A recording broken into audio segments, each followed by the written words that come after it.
Entonces, esto es muy importante, lograr que el sistema esté estable.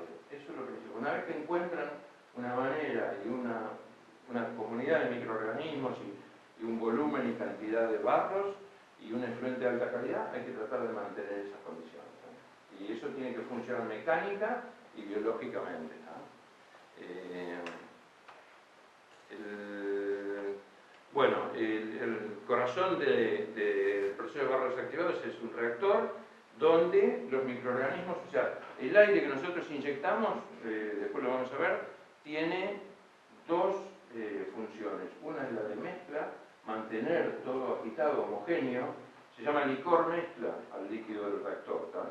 Porque nosotros todo el tiempo necesitamos tener los flocs de microorganismos en contacto con la comida que está entrando y no dejarlos caerse al fondo porque se vuelven anaeróbicos, en el fondo no hay oxígeno y se descomponen y cambian de tipo de microorganismo y nos empiezan a generar problemas de tortas de barro que suben y otros problemas, ¿no?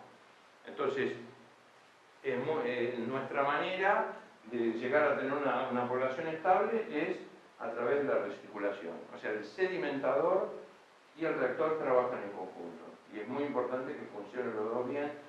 Campana me comentaba que se había roto el barredor de fondo de un sedimentador. Esas cosas generan problemas graves, porque si no te anda el barredor de fondo o no tenés bomba de recirculación suficiente y tenés que poner la recirculación intermitente, son todas cosas negativas, digamos, que hacen que la planta se va de rango. Es imposible mantenerla en las condiciones adecuadas, ¿tá? Entonces el mantenimiento, este curso es de la parte de procesos, pero es muy importante que ustedes también los capaciten en el mantenimiento de los equipos y tengan los fondos como para hacerlo, porque estas plantas que son complejas tienen mucha mecánica.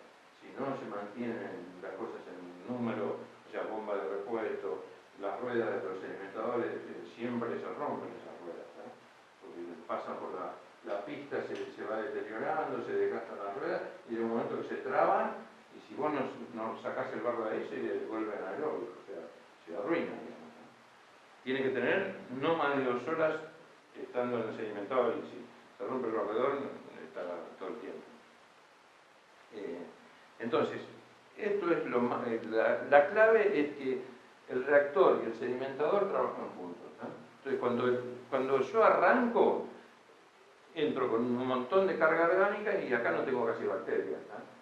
Esas bacterias van creciendo, me depuran mal, sale un efluente mal, de mala calidad, hasta que cuando la comida empieza a faltar, empiezan a formar ese mucílago, se llama también, como una capa externa que las hace pegajosas, se empiezan a unir, que es una manera de protegerse, y cuando crecen suficiente empiezan a sedimentar. Entonces, ¿qué pasa?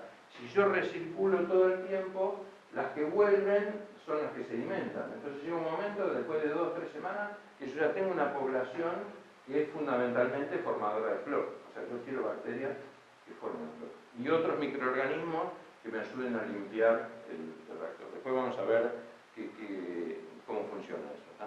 Pero en definitiva, recuerden que estas dos cosas trabajan juntas y son igual de importantes, ¿no? Acá no puede faltar aire y ahí tiene que funcionar todo y esta planta cuenta con esos niveles de lodo, que es bastante importante también, porque ninguna de las otras plantas tiene, y es una macana eso, porque no es fácil ver el nivel de lodo, y es algo que, si nosotros queremos mantener el tiempo de residencia del barro, tenemos que saber que tenemos un manto de lodo parejo, digamos, ¿sabes? Que no esté creciendo ni bajando todo el tiempo, sino tiene que estar casi siempre al mismo tiempo, y para eso tenemos que poderlo medir. No es fácil hacerlo manual, ¿no? Bueno, después esto no es tan importante, pero es para que tengan una idea. Esto es una manera de expresar químicamente qué es lo que ocurre. Las reacciones en un reactor son muy complejas, ¿saben? Pero tenemos materia orgánica, una cierta cantidad, que está representada por B1, le ponemos oxígeno, que es la siguiente molécula, O2. A su vez, las células, como nosotros, nuestras células tienen nitrógeno y tienen fósforo y tienen otros micronutrientes, pero los principales son los que escribí acá, es bastante complejo esto.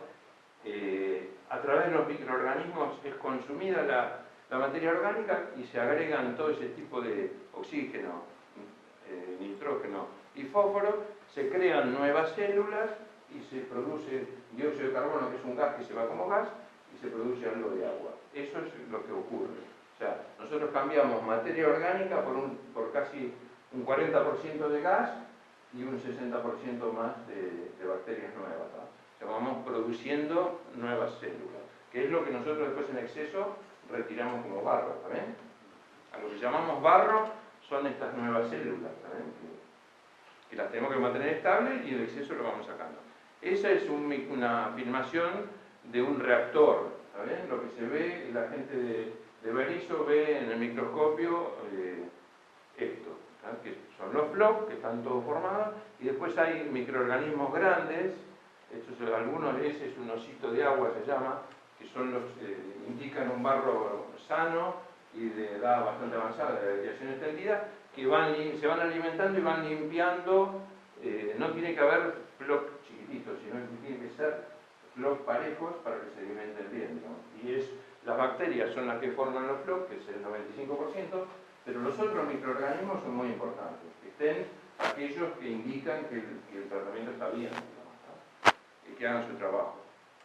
Un rotífero es uno de los microorganismos que hay, que son bastante más grandes que las bacterias, y este es ciliado, o sea, tiene pelitos, y lo que hacen es se mueven y con esos pelitos traen comida y se van alimentando, ¿no?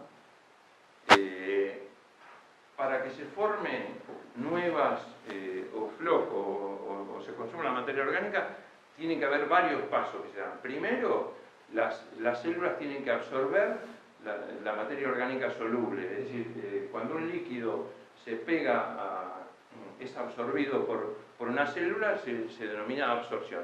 Cuando es material coloidal, o sea, sólido, se llama adsorción, o sea, cambia solo la D. Eso es para cuando se pega material sólido, ¿está bien?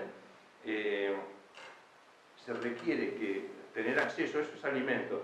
Las bacterias tienen que tener acceso al alimento, los microorganismos. Tiene que haber una buena mezcla para que siempre tenga alimento disponible, y la cantidad de oxígeno es suficiente y el tiempo de retención hidráulico, las horas necesarias para que puedan depurar y reducir la materia orgánica a los niveles que nos exige la ley, ¿está bien?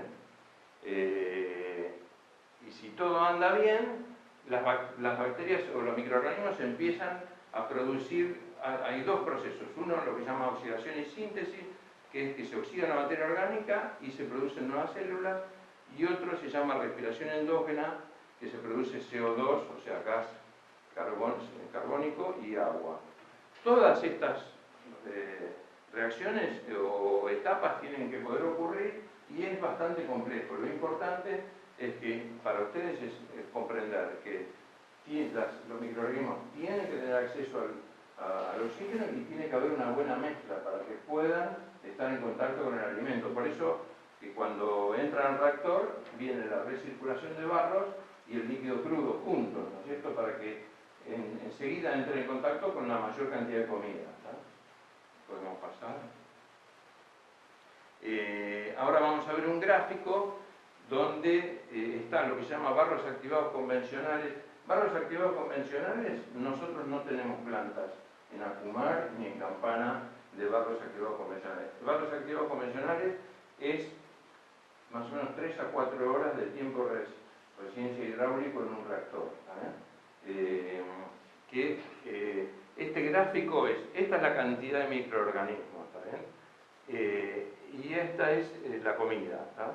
Quiere decir que, y acá es el tiempo, si nosotros pensáramos que empezamos a llenar el reactor, al principio no hay casi microorganismos, hay mucha comida, va pasando el tiempo y las bacterias van creciendo y pasan, acá hay crecimiento exponencial, es decir, la velocidad de crecimiento de las bacterias es altísimo. Eso nosotros no queremos estar nunca ahí, porque esas bacterias consumen materia orgánica pero no forman flor. O sea que se nos irían todas por el efluente. Eso les pasa, por ejemplo, a las plantas que tienen barro bueno, pero llueve, les lava el barro y empieza de nuevo a formar barro y de golpe pasan a esta etapa y se empieza a hacer un efluente turbio porque comen la materia orgánica pero no forman floc, entonces se van todas por el sedimentador. En esta zona, que es un crecimiento más moderado, ya no hay tanta comida, es lo que se llama zona de mezcla completa y convencional, es decir, es un lodo no tan viejo y el tiempo de residencia hidráulico es en general alrededor de 3-4 horas en el reactor. Y a su vez la edad del lodo suele ser mayor a 3 días, pero en general menor a 10 en el convencional. Y después hay tan poca comida que empiezan a morir más microorganismos de los que crecen, ¿está bien? Y esa es la zona donde trabajamos nosotros, que es de aireación extendida. Es decir, la zona de aireación extendida es donde los microorganismos crecen menos y hay muy poca comida, lo que quiere decir que hay muy poca DBO. Y a su vez, el tiempo, la edad del lodo, lo que se llama la edad del lodo, el tiempo de retención celular, es el más alto. Entonces, ¿qué pasa? Podemos pasar a la próxima, a ver si está... bueno, ahí vamos a describir primero esta parte, que es lo que decía, ¿qué ocurre al principio? O cuando hay mucha comida. Crecen las bacterias rápidamente, el alimento es usado rápido y hay una relación que se llama alimento-masa, en inglés F sobre M, que es alimento en inglés food. Esa relación, cada proceso tiene una relación, un rango de relaciones entre la comida y la cantidad de microorganismos. Hay mucha actividad en el crecimiento exponencial, o sea, al principio de las primeras semanas o días, hay muy poco lodo, mucho lodo joven que produce espuma blanca y el alimento se elimina, pero no produce además floc. Y suele ser alto la relación A sobre M. Después, de crecimiento declinante es en general ya hay menos alimento y se empieza a ver, acá empieza a haber floc, pero esto no lo tenemos nosotros, sino que estamos en esta zona, que sería la última que les mostré hoy, que es la de aireación extendida. Todas estas plantas se decidieron hacer de aireación extendida. No hay suficiente comida para todos, por eso que se comen entre ellos también, y por eso que una aireación extendida produce algo menos barro que el barro activado convencional. ¿Bien? La producción es menor y hay menos volátiles, o sea, el lodo es más viejo. ¿Bien? Pero ¿por qué se decidió hacer esto? Las desventajas son que los reactores son muy grandes, ¿bien? Porque vos para tener aireación extendida necesitas un gran tiempo de retención hidráulica, entonces necesitas reactores grandes para el volumen que entra. Y como tenés reactores grandes, tenés muchos microorganismos. Entonces, consumís más aire que el barro activado convencional, pero tenés una gran ventaja. Como tenés tantos microorganismos, cualquier alteración en el efluente se la bancan bastante mejor. Es como si vos tuvieras muchos, el ejemplo, muchos trabajadores para hacer una tarea y si hay algún problema, si unos dejan de trabajar, los otros van a estar. Entonces la masa bacteriana es muy grande y es un proceso robusto. Es decir, al operador le genera menos problemas que un barro activado convencional, que todo es más rápido y se le va de rango mucho más fácil. Entonces yo creo, no estoy seguro, que la aireación extendida ha sido utilizada en casi todas estas plantas porque Argentina no tiene tanta historia de barros activados, porque además los barros están estabilizados más que el barro activado convencional porque hay menos volátiles. Esta planta, después lo vamos a ver, tiene muy bajo contenido de volátiles, entonces eso la hace más estable, pero es más cara de construir, ¿no? Tiene más hormigón. Perdón, volvamos a... Entonces, la carga, acá vienen algunas definiciones que son importantes. La carga orgánica liminar es lo que llamamos la comida, el alimento, son los kilos de DBO por día. Ustedes eso lo pueden calcular, si saben el caudal y saben la concentración de DBO de entrada, la concentración de DBO está expresada en miligramos por litro o gramos por metro cúbico. Calculan cuántos metros cúbicos entran por día a la planta, saben cuántos gramos tienen de DBO por día, lo dividen por 1000 y les queda cuántos kilos de DBO por día. Eso es A, el alimento, ¿también? Y la cantidad de sólidos suspendidos totales en el reactor es todos, los vivos, o sea, los microorganismos y los fijos, los que se han mineralizado. Todos esos se llaman sólidos suspendidos totales en el licor mezcla, ¿tá? Y se puede saber también en kilos si uno quiere. Pero después viene una relación, si pasamos, los microorganismos vivos son los que se llaman volátiles. Es decir, que cuando se hace sólidos, después Natalia lo va a explicar, hay una manera de... son los que se eliminan. O sea, vos pones en una estufa a 103 grados más o menos y los sólidos se secan. Ahí te dan los sólidos suspendidos totales en el reactor. Después lo sacás de esa estufa y lo metés en una mufla, que es un horno de ladrillo refractario, y lo subís a 500 y pico de grados.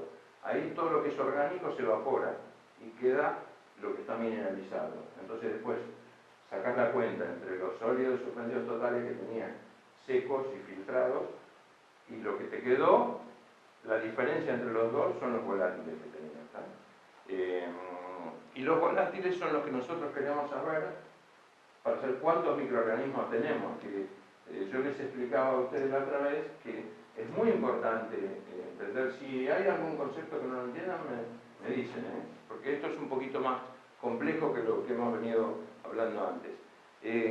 Los sólidos suspendidos volátiles en el licor mezcla es algo muy importante, es la cantidad de microorganismos vivos que nosotros tenemos en nuestro reactor. Y la relación A sobre M se refiere a eso, o sea, alimento, DBO por día en kilos y los volátiles en kilos que tenemos en el reactor. Y ahí vemos cuál es la relación, a ver si estamos bien. Los otros son los fijos que se murieron. En una aireación extendida aumenta el número de sólidos fijos. Y los sólidos suspendidos totales en el licor mezcla es la suma de los volátiles y de los fijos. La relación A sobre M se refiere, es lo que le dije. Ustedes pueden hacer el cálculo, kilogramos por día de DBO removida, o sea, lo que entró menos lo que salió. Eso es lo que removieron. Y si saben el caudal y la concentración de DBO de entrada y de salida, lo pueden calcular. Y los kilos de sólidos suspendidos volátiles en el reactor lo dividen por eso y tienen la relación A sobre M, que pronto vamos a ver qué es. Y tiempo de retención hidráulica en horas es el volumen del reactor en metros cúbicos, o los reactores, en este caso hay dos, en Marco Paz también, Campana también hay dos, dividido los metros cúbicos hora que entran al sistema. ¿También? Eso le da en horas la cantidad de... es el tiempo de retención hidráulica, es lo que tarda el líquido en entrar y salir. Y en general, en la aireación extendida van a ver, es superior a 20 horas. Después, las condiciones. ¿Cuántos microorganismos yo tengo que tener? Bueno, hay una relación entre el alimento y los microorganismos que yo tengo que tener. Barros activado convencional, esta relación AM es más alta. Es decir, en definitiva, si yo tengo que sacar una buena DBO, quiere decir que en barros activados convencionales voy a tener menos microorganismos. O sea, si esto es más alto que esto de abajo tiene que ser más chico. O sea, tengo menos tiempo de retención hidráulica, son reactores más chiquitos, y menos microorganismos. Es más vulnerable, se puede ir de rango más fácil. La aireación extendida, el rango normal es mucho más bajo, o sea, hay mucho más microorganismos que en el barro activado convencional, y ese es el rango. Y después yo creo que hice un ejemplo, si me quedó, por ejemplo, la planta de Cañuelas. Fíjense, esta planta fue calculada en una primera etapa para 500 y pico de metros cúbicos hora. Tenemos 220. Y usamos los dos reactores. Entonces, el tiempo de resistencia hidráulico es de 42 horas. Es altísimo, es enorme. Eso hace que el barro de aquí es súper estabilizado, o sea, tiene muy pocos volátiles. Y vamos a ver que el año de los volátiles sobre los totales era 47%, o sea, de 100 gramos, digamos, o kilos, si queremos, de sólidos suspendidos totales en el reactor, de 100 kilos, 47 eran vivos, microorganismos, y 53 eran mineralizados muertos. Entonces, eso es una aireación extendida ya al borde de la muerte, digamos. Está al fin de todo y tiene algún riesgo de que a veces se formen blocks chiquitos y que mejore un poquito. Y acá hay un cálculo que se los digo rápido, después lo pueden, cuando tengan esto accesible para verlo, lo miran tranquilos. ¿Cómo es que se hace este cálculo de A sobre M? Se pide al laboratorio, se mira la concentración que ellos informan, se saca un promedio. Esta sería la de BO, tiene que ser removida, o sea, entrada menos salida, la salida es baja, 7 dijimos que era, y esta puede ser un poquito más alta, pero yo lo hice con 180 miligramos. Es lo mismo, miligramos por litro es lo mismo que gramos por metro cúbico, o 0,18 kilos por metro cúbico. Si sé los metros cúbicos que entran por hora, los calculo cuánto entran por día, por 24 horas, y después sé que los kilos de DBO es los metros cúbicos por día por la concentración de DBO por metro cúbico. Me da que en Cañuelas, teóricamente, si los análisis también, entra casi una tonelada de materia orgánica por día, más o menos, 950 kilos.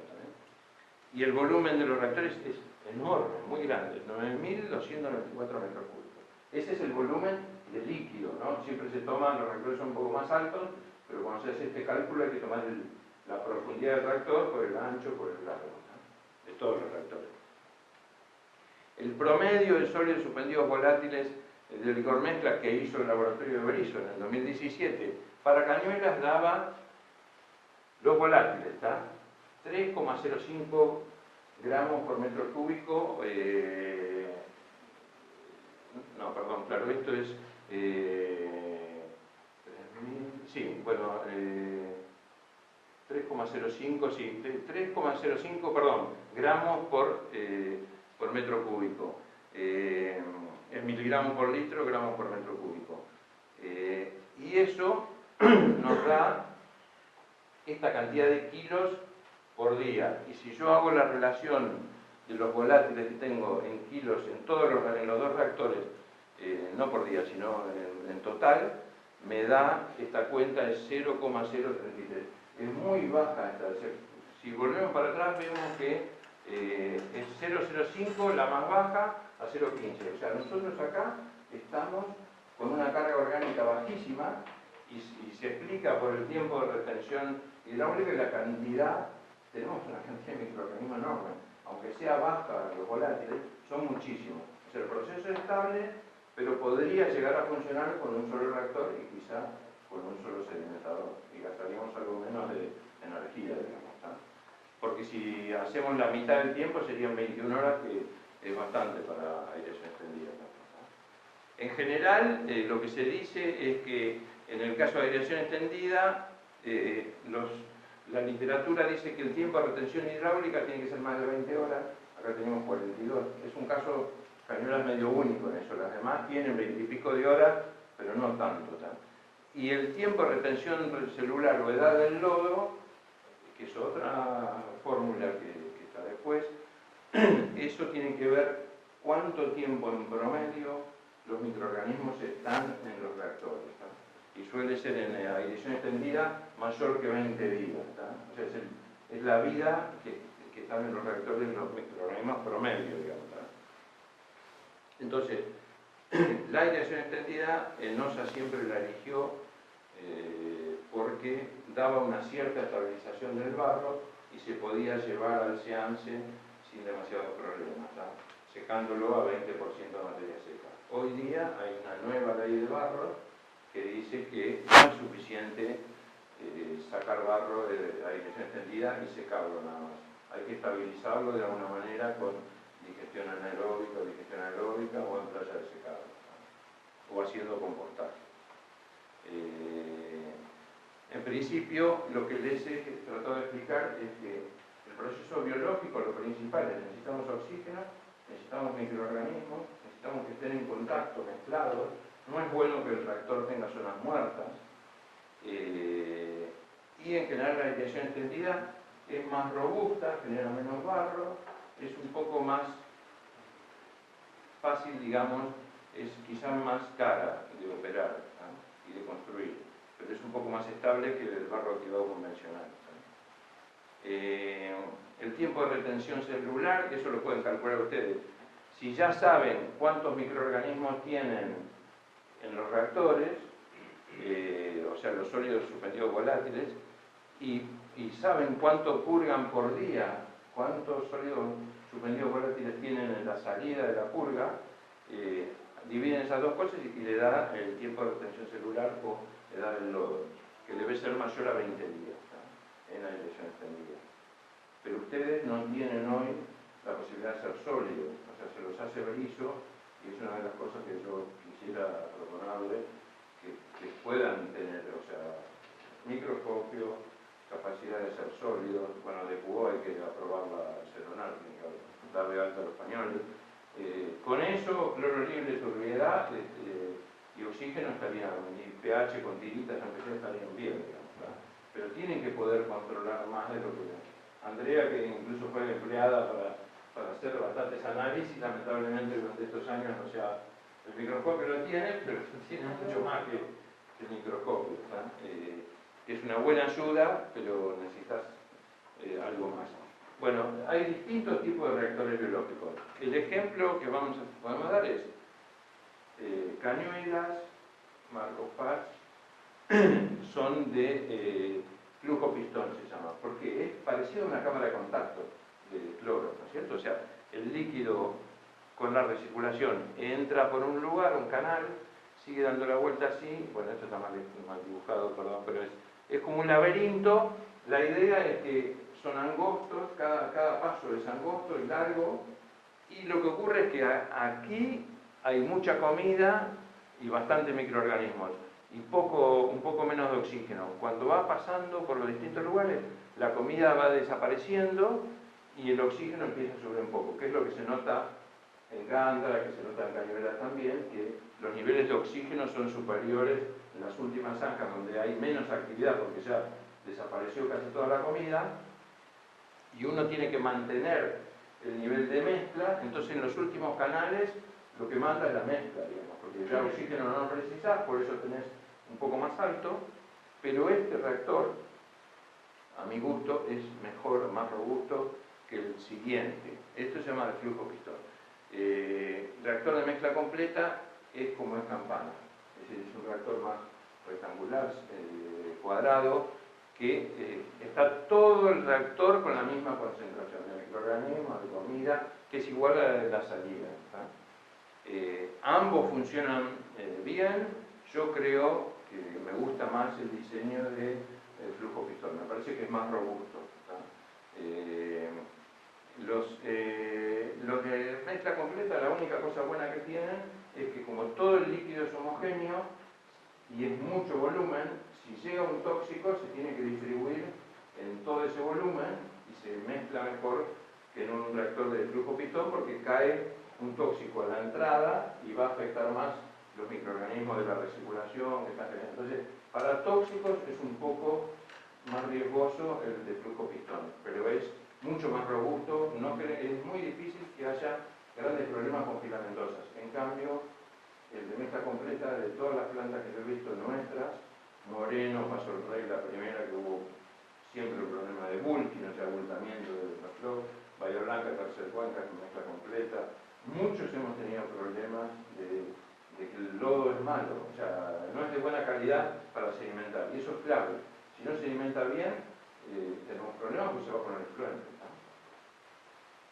Entonces, además de esos dos tipos,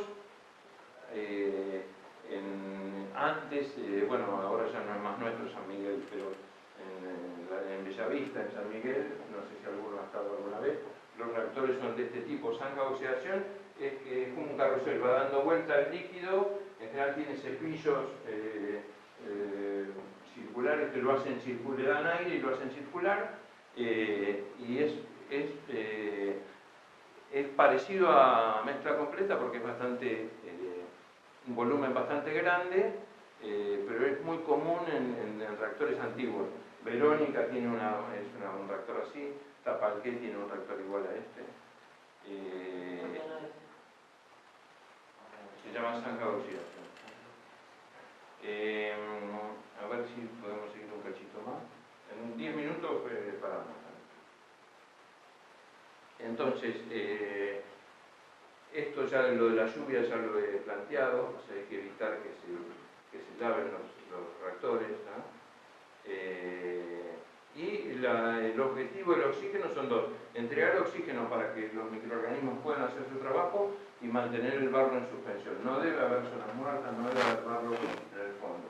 Si no, empiezan a tener problemas, les falta oxígeno y se levantan y la calidad del efluente va a ser peor. Esto se lo digo muy rápido porque si tenemos tiempo al final vamos a hablar algo de lo que es la remoción biológica de nitrógeno. Lo que ocurre en el reactor es que nosotros removemos materia orgánica, pero además parte del oxígeno va a oxidar. Esto es amonio, es la forma que es la orina en general, es un componente importante de los líquidos cloacales, y cuando se oxida primero forma algo que se llama nitritos y vuelven otras, estas son las bacterias que oxidan el amonio, que se llaman nitrosomonas, son las principales. Eso no es muy importante, pero es para que el que le interesa lo sepa. Y hay otras bacterias que después de que apareció nitritos lo vuelven a oxidar con más oxígeno a nitratos. Eso es lo que nosotros hacemos en nuestras plantas.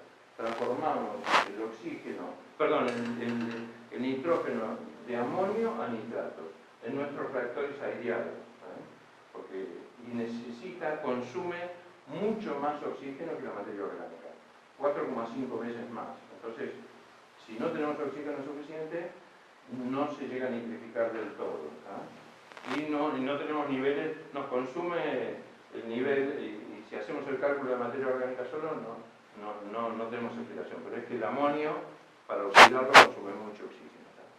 Entonces, el nivel de oxígeno disuelto ideal para el reactor es alrededor de 2 miligramos. Los microorganismos necesitan en realidad menos que eso, pero como están formando floc, para llegar al centro del floc necesitamos que en el líquido haya más oxígeno, porque ellos necesitan por lo menos 0,3-0,4 miligramos por litro, pero tiene que tener una concentración alrededor de 2 en el líquido. La profundidad de los reactores es muy importante porque cuanto más profundo, más se aprovecha el aire. Ustedes piensen una cosa, ¿se acuerdan que yo les comenté que yo estuve en una planta en Suecia que el reactor tiene 11 metros de profundidad? Ya ahí no se pueden usar soplantes, hay que usar compresores porque los soplantes hasta 9 metros bancan, después ya no sirven más. Los compresores pueden meter mucho más, tienen que superar la columna de líquido. Pero ¿qué pasa? La eficiencia del oxígeno, o sea, nosotros metemos aire, ¿está bien? Y por cada metro de profundidad del tirante líquido, desde que están los difusores abajo, por cada metro la eficiencia es 4,5%, más o menos. Quiere decir que si tuviéramos 10 metros, tendríamos 45% de eficiencia. ¿Qué quiere decir? Que del aire que nosotros metemos, menos de la mitad aprovechamos el oxígeno. El resto se va a la atmósfera, ¿está bien? Y nuestros reactores no tienen 11 metros nunca. Este 5,1 metros es el más profundo hasta que se empezaron a construir los reactores de Bahía Blanca. No sé si... La Paz es de 6 metros 10. ¿Cómo? La Paz. 6 metros 10. Ah, bueno, mejor. Bueno, 6 metros 10 es parecido el de Bahía Blanca. 6 metros y algo tiene, que es la nueva planta que está en construcción. En realidad no los hacen más profundos por un problema constructivo que la gente o sea, los hormigoneros, vos cuanto más profundo es, más empuje tenés del agua subterránea y tenés que reforzarlo más al hormigón, porque si no te lo levanta. Pero desde el punto de vista operativo, cuanto más profundos sean, mejor sería para nosotros, porque pagamos la cuenta de luz. O sea, ponemos un montón de aire que se nos va y también mezcla, pero con mucho menos ustedes vieron que ese de 11 metros me estaba bien, digamos.